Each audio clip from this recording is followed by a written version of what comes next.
And we're once again back with the program right here at the Pop Culture Cosmos and the PCC Multiverse.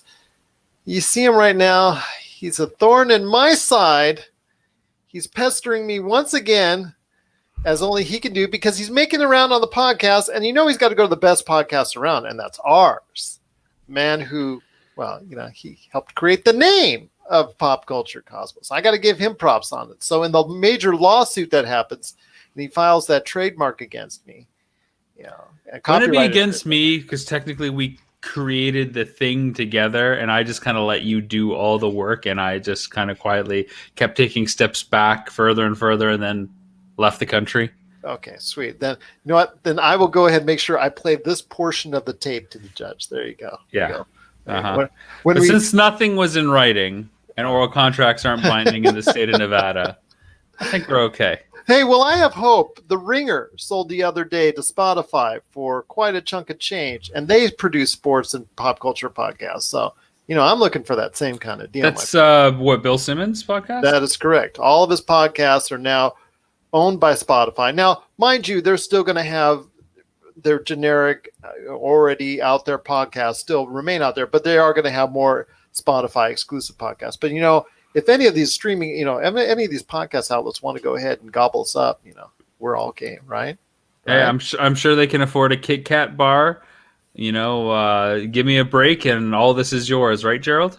Exactly. Give me a break. Give me that piece of that Kit Kat bar. But we're just going to have more than a Kit Kat bar right here, because it is my good friend once again, Mr. Rob McCallum. I know him as Rob, but you know him as the director of the awesome and upcoming, if you backed it on Kickstarter, you should know her already, Action Figure Adventures, plus all the stuff that he's done already, which you can find at robmccallumfilms.com. It is Rob McCallum. And Rob, just great to have you back on, pestering me once again. Well, you've just pestered me because for the last 2 months, I've pushed my reminder to update my website off until the next day. Because I don't even think I have Action Figure Adventure stuff on robmccallumfilms.com at this point.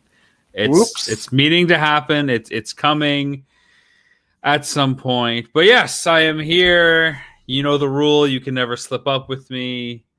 Your self-imposed rule. Not mine. Just yours. I'm here to talk about whatever you want to talk about this time, Gerald. Why don't you get Jade? You're like, hey, Jake, give me a hand, man. I'm doing all the work here. You're just out there getting all the glory. Jay's doing many more podcasts than I am. I will say that. For every one that I do, he probably does 4 or 5. Okay, including his own. Yes, and he's doing his own still on top of that as well, yes. Okay, well, fair enough. All right. But then again, you'll be able to check out all the great stuff that he's doing, including Action Figure Adventure, very soon at robmccallumfilms.com. We'll have probably some info up there at some point. The series is slated for broadcast November 1st. That is top priority. And we have another film that we're set to announce very soon. Our insurance just went through, which is the last hurdle we wanted to clear. And when I get back from my current trip, where I'm broadcasting from New Jersey, when I get back, I'll be cutting the trailer for that and hopefully be able to share that with everybody in the coming weeks as well. Absolutely. And if you want to check out his podcast that he was doing with his wife, Tanya, and, you got to check it out today, Off the Cuff, Mouthcast. That's right. Mouthcast with Rob McCallum and his lovely wife, Tanya Candler, who of the famous rock group, Kitty. So you got to go ahead and check out the Kitty documentary as well. So much when it comes to Rob McCallum. And the Kitty live concert, which features every iteration of the band. And hey, there are 2 mouthcasts now, 2 in the can that I have to get to and edit and release.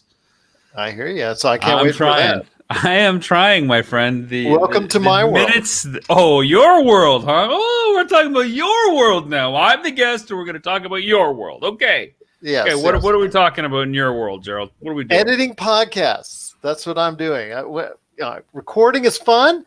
Editing podcasts at 3 or 4 in the morning, that's not so fun. Well, we all have a cross to bear. Yes, that we do. But it is good to see you, my friend. Good to hear from you and good to talk to you as well. But I wanted to talk to you about a couple things before you go ahead with your pitch about action figure adventure. I feel like this is like where you bring up something that we've discussed in the past and you try to rake me over the coals on it. I'm not raking you over the coals per se, because I thought it was so very this is what insightful. you're doing. Okay, here we go. Kind of, so to speak, because everybody's heard our promo from now, not only on this podcast, but they've also heard it many times before on other podcasts as well. And the part of the promo when actually the I don't know minute-long I don't know promo. the promo, so you're gonna have to enlighten me. Okay, it's the minute-long promo where you're on it, and you have, I got a bite from you that said a little bit about Apple, if they get into the streaming marketplace, could change the way we look at the whole industry as a whole. And they did get into the streaming industry. They did get into the streaming marketplace. But as of now, have kind of underwhelmed with the kind of content that they're putting out there. The number, the amount of time, the amount of effort that they're doing is, I'm likening it to what Amazon Prime did in their early days of streaming before they realized, you know what, this is something we should go ahead and invest more into. I know that day's going to come when Apple's going to go ahead and invest more into it, and you're going to start seeing them buying libraries, or as you and I have speculated in the past, maybe buy a studio or two, or maybe a film company, aka Sony or something like that at some point in time. They're going to have to go ahead and have some large purchase. But to this point, as someone who is familiar with what Apple's producing out there, are you kind of underwhelmed with what they've done so far? Not really, to be honest. I'm not. And I think Apple is being the smartest about the so-called streaming wars. Yes, technically they are involved now. They have a platform people can sign up for, and yes, there is exclusive material on there, and material that has not been seen anywhere. It's all entirely original, which is the only thing that any of the platforms can say. Every other platform has a back catalog, but Apple has only original content, so that is definitely something you can say. And I think, there's something to be said for the first out of the gate, right? And that's clearly Netflix. Netflix was the first one to really set up the streaming platform and the streaming culture. And there have been a lot of people that have come and gone. And of course, now we're left essentially with Netflix, Hulu, Amazon Prime, HBO coming, and of course, most recently, Disney Plus. Now, Disney Plus, as lauded as it was when it hit, I think people are trying to struggle to find a reason to keep it, or to see the value in it, because it doesn't have the originals that they were hoping for over and over and and that back catalog, while it's vast in certain corners, still probably a little underwhelming unless you're of a certain age and you want to dig deep into the 90s cartoon offerings, or you really love certain films of yesteryear, of the past. There's just not quite enough on Disney Plus. And I will say, from having a lot of kids at my place needing to check out stuff on Disney, it's kind of buggy at times, especially in Canada, when depending on where you're looking at content, it defaults to the French Canadian version of a film, which will play English audio, but all the on-screen text will be in French. But not everywhere you select the film, just sometimes where you find it. When you search for the title, for example, or you want to watch it in your watch list, but not if you find it on the main page. So there's some weird hiccups there in Disney Plus. I think Apple's actually really smart. I think they're waiting to see what's going to happen with HBO Max, which is going to be, a giant slayer. I think, the back catalog of everything Time Warner, that's Cartoon Network, that's Boomerang, that's all DC, it's all HBO. And let's remember, HBO is different from HBO Max. HBO is what we know as HBO, which really caters to the, I would say, 25 and 30 up range, with intense dramas, 10 episode kind of runs, high production values. And HBO Max is going to be everything else. HBO Max, of course, is $15.99, I believe, or $14.99, somewhere around there as a cost point. So the most expensive of everything. Apple TV Plus is the least expensive of everything at simply $5 a month. And to your point about it being like Amazon Prime when it first started, they're giving it away for free anytime you buy a new Apple device, which for most of us happens every 2 years, I would say, when you get a new phone. But you can get a new iPad in the off year or an Apple TV and get it as well. In the same way that Verizon gave away Disney Plus for everyone that has a Verizon account for the first year as well. So I think Apple is really smart. They don't need to jump in head first, not in a year when so many new platforms are still coming out and finding out what is working for them and not working for them. It's smarter to keep the money in the bank and watch what people are doing and are not doing, and then come out last and then come out strong at that point. Plus, they don't need to spend more than the $1 billion they've already invested in content production. They can sit back and wait and decide which places they want to keep putting their chips in. I think Apple's in a really good spot, and I think once they really want to take advantage of content creation, they are going to be that player you have to watch out for. And they could always be far behind of Netflix and Disney Plus and all that. And I agree with you on Disney Plus, because since the beginning of Disney Plus, where it was really cool to go ahead and check out all the old stuff plus whatever they had that was new, their lack of content, their lack of new content is really starting to show. So you're starting to see some warts, right there when it comes to Disney Plus, until you get all that content that's coming up down the road. And later this year, it'll be more effective to watch Disney Plus. But right now, it's really hard to go ahead and navigate to, once you've seen all those old movies and old TV shows and old things that you've already checked out, and just, the nostalgia that you've already gone ahead and you have that buzz for the first couple months, but now that buzz is worn off and you're left over with not a whole lot, after that with Disney Plus. So I agree with you on that.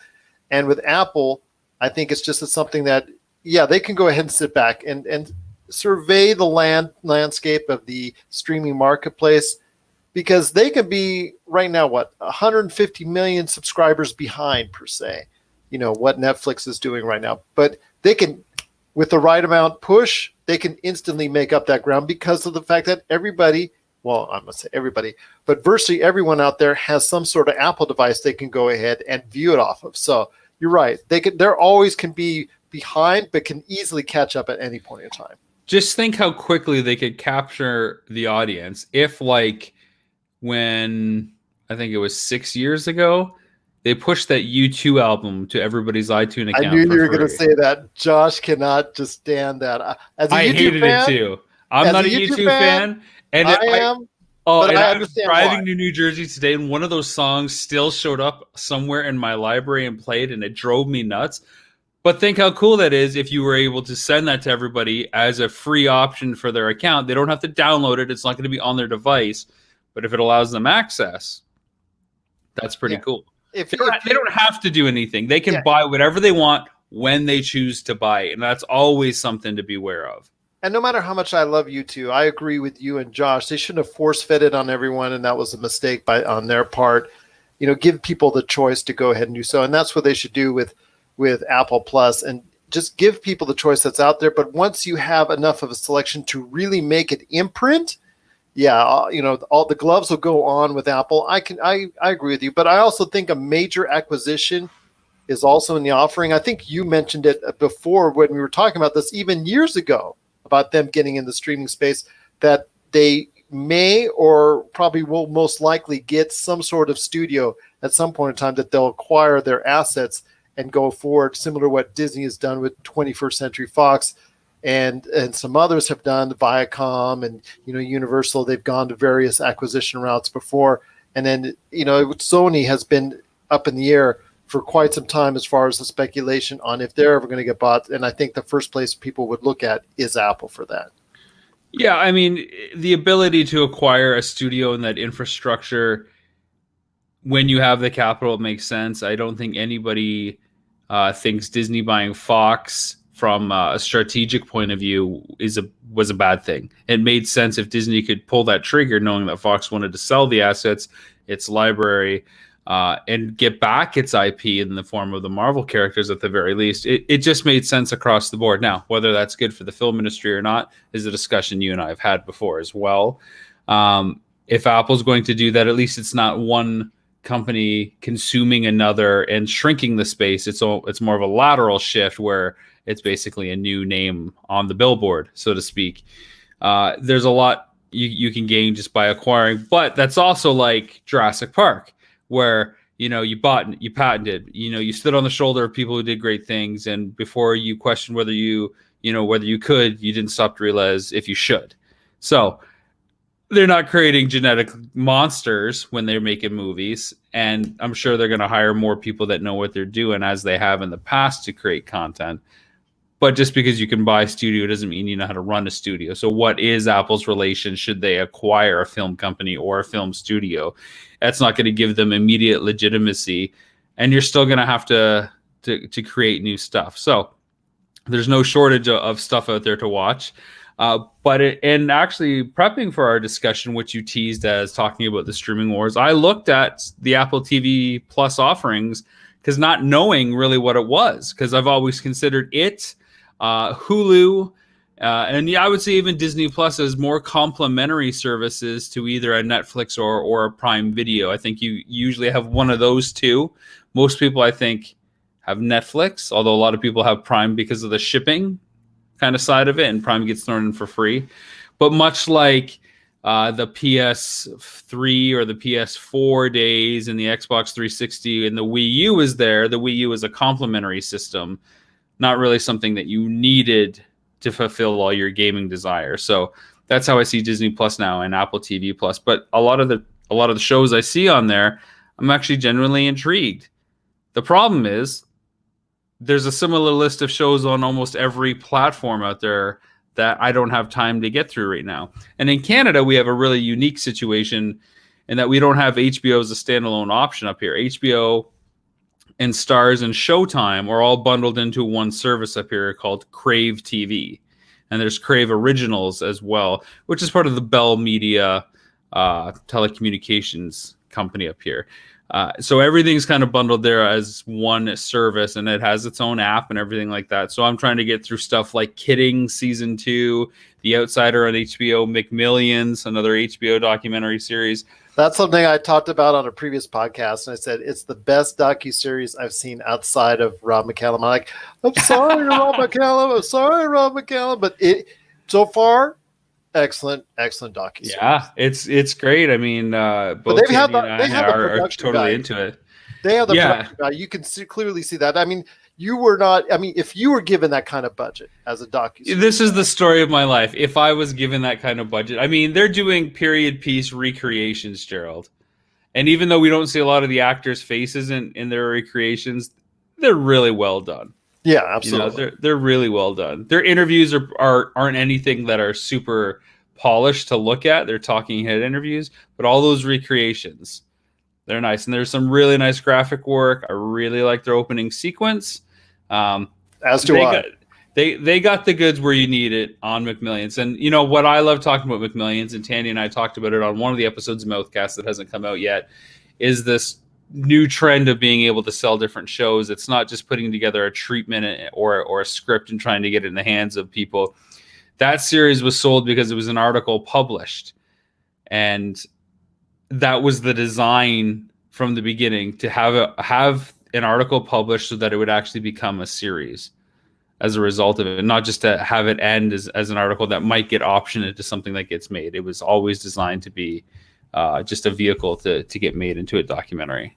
And so Absolutely. they said, instead of trying to sell to Hollywood, we're going to sell to the press because it's still an interesting story. And it's a lot cheaper to publish an article than make a film. So, and Mark Wahlberg's production company was the first and to buy Steven into Levinson. it. Yeah, absolutely. Yeah, so like you said, it's slick. I think what the best thing I could say about it, it's well presented and it's very slick in the way it presents itself. So yeah, I think it's a great docuseries outside of Rob McCallum's docuseries. You know what? You're allowed to like other things aside from my movies. I like other things aside from the stuff I make. Okay, well, I was glad to see we're on the same wavelength when it comes to McMillions, because I was kind of worried out there. So it's like, don't tell Rob. Don't tell Rob. No. You can watch and love whatever you want. That's always the rule.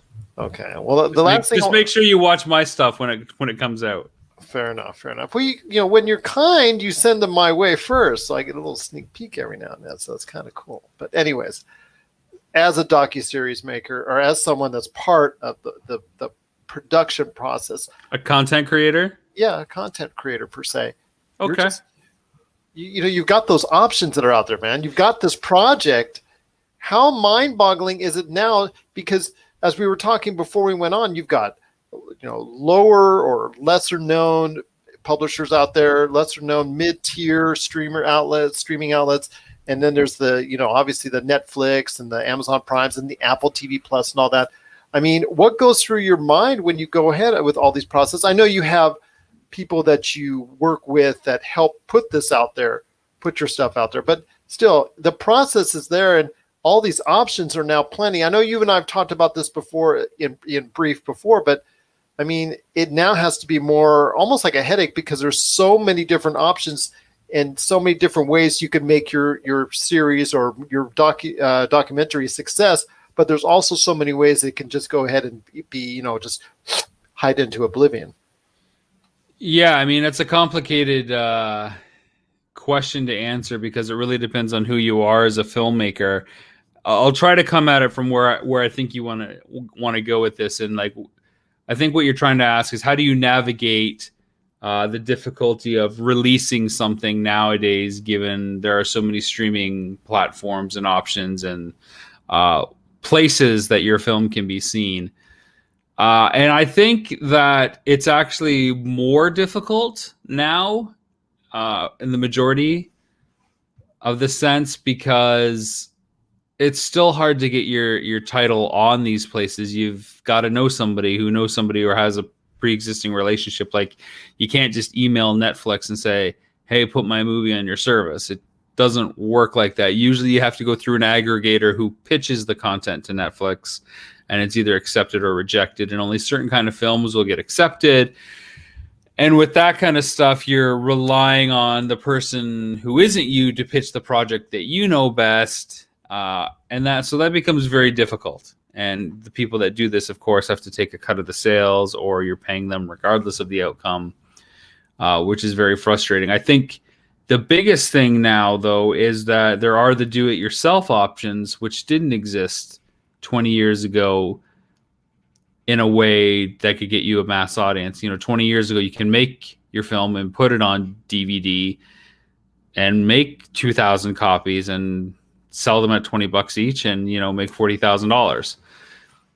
Now you have, even places like YouTube where you're going to have a global audience instantly. You can upload your film to Amazon Prime Video now with zero or very few restrictions of getting it out there.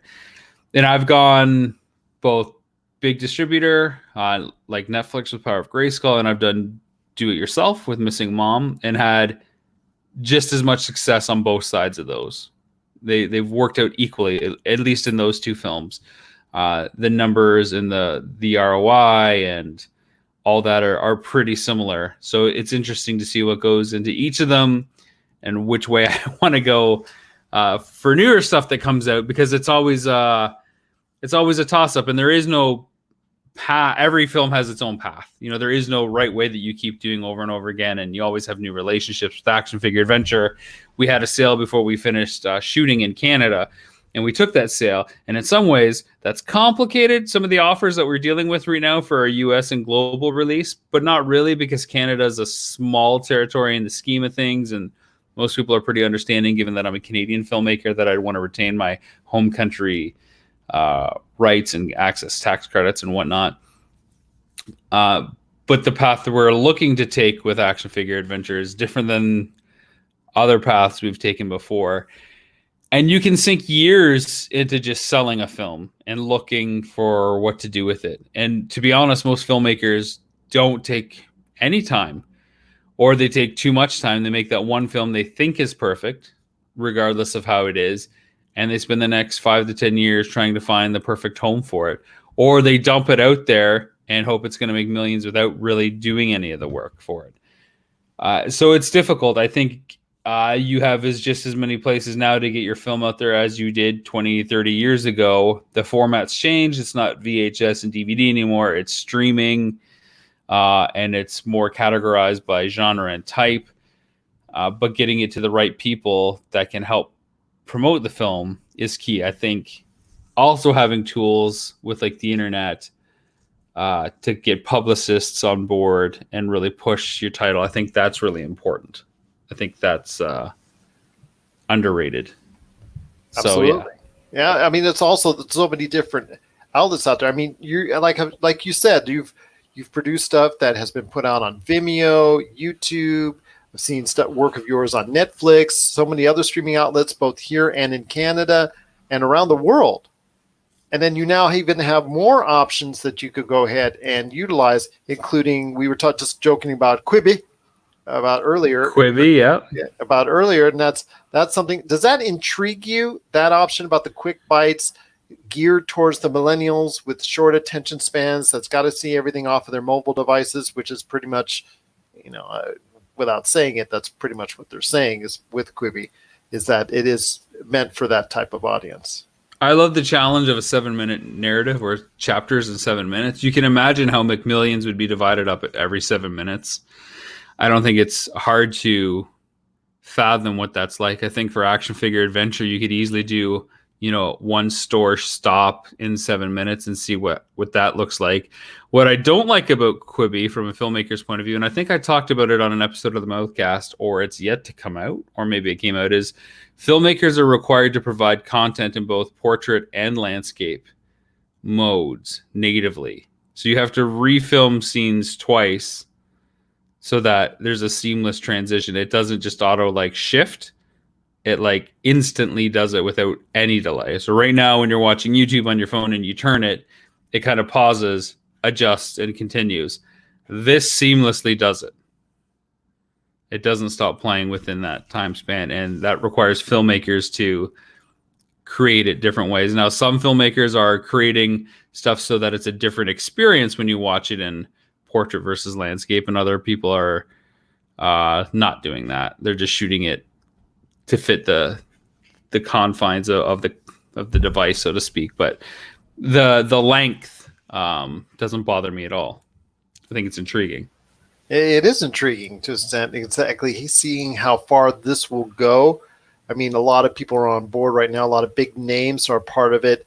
And it is something that is on the tips of many people's tongues in Hollywood at this point in time in the movie industry. And I know a lot of content creators such as yourself see it as something that's a possibility out there. And that's actually, the first goal for Quibi is that they're on, that they're part of the conversation. I think that's probably the first goal for them to get in, is that they're part of the conversation. They're in the mix as far as the streaming option for some of these creators. What I don't like about Quibi and its viewing are the habits that it's going to create. I think we already live in a non-communal viewing experience. We've gone from the theater to our homes, so we don't watch stuff with people to the degree that we used to.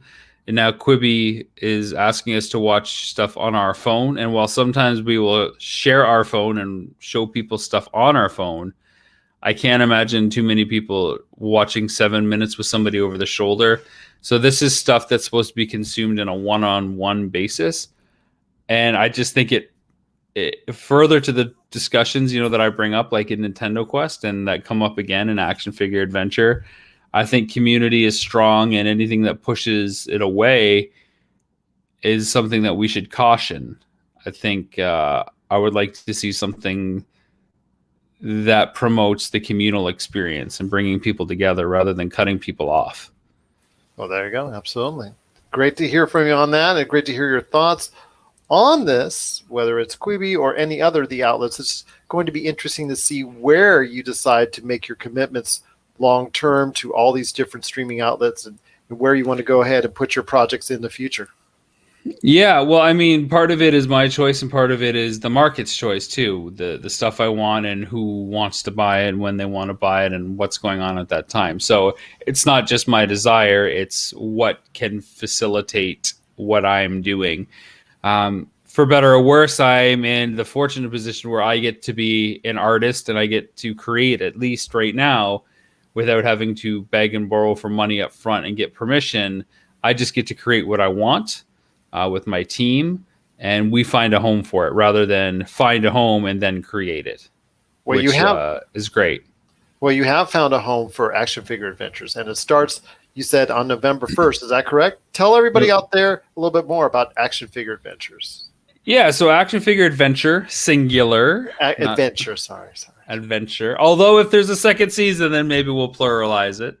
Action Figure Adventure follows super collector Jay Bartlett, of course, from Nintendo Quest fame, as he goes from store to store, country to country, region to region, in search of the coolest, rarest, most noteworthy action figure pieces out there, all in an effort to create the ultimate action figure auction where all the proceeds go to benefit Children's Health Foundation, which is a local charity that supports critically ill children.